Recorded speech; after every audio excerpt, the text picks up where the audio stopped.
Pernah kebayang nggak sih gimana ceritanya sebuah desa itu bisa terbentuk? Nah, kali ini kita bakal bedah kisah desa Singasari.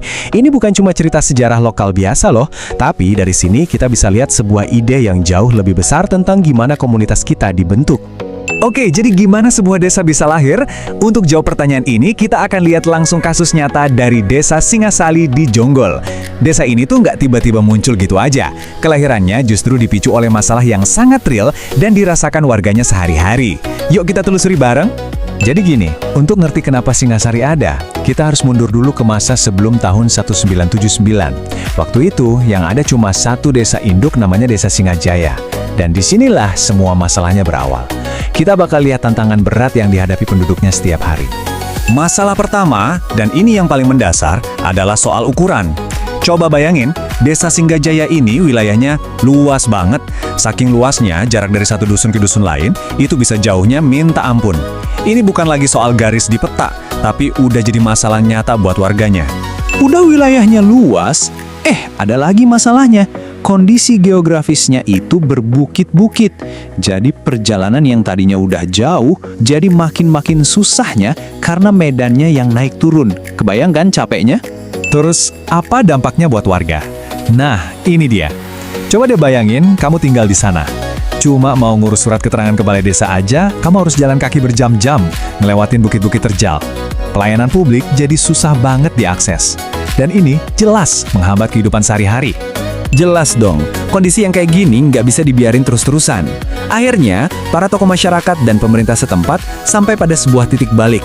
Sebuah keputusan besar harus diambil untuk jadi solusi. Dan keputusan krusial itu diambil pada tahun 1979. Coba ingat-ingat tahun ini. Karena tahun inilah yang jadi tonggak sejarah, momen lahirnya sebuah desa baru.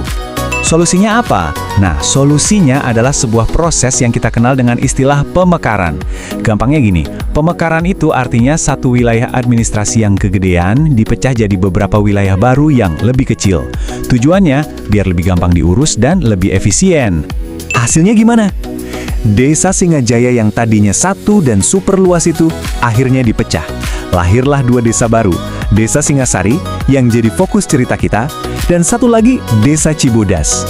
Oke, desanya udah dipecah. Tapi sebenarnya buat apa sih pemekaran ini? Ini bukan cuma sekedar ngegambar garis baru di peta loh, ada tujuan yang sangat jelas dan penting di baliknya. Tujuannya itu ada 3. Pertama, biar pelayanan publik jadi lebih dekat, supaya warga nggak perlu lagi tuh jalan berjam-jam ke balai desa. Kedua, biar pembangunan infrastruktur, kayak jalan misalnya, bisa lebih cepat. Dan yang paling penting, ujung-ujungnya semua ini buat apa? Ya buat meningkatkan taraf hidup masyarakat secara langsung. Nah, dari kisah satu desa ini, yaitu Desa Singasari, kita sebenarnya bisa dapat pelajaran yang sangat berharga. Pelajaran tentang gimana seharusnya sebuah komunitas, atau bahkan sebuah negara, itu ditata dan diatur. Intinya tuh begini, peta dan batas-batas wilayah administrasi itu ternyata bukan sesuatu yang kaku. Batas itu bisa dan bahkan seharusnya berubah untuk menjawab kebutuhan nyata warganya dan juga tantangan dari kondisi geografis di lapangan.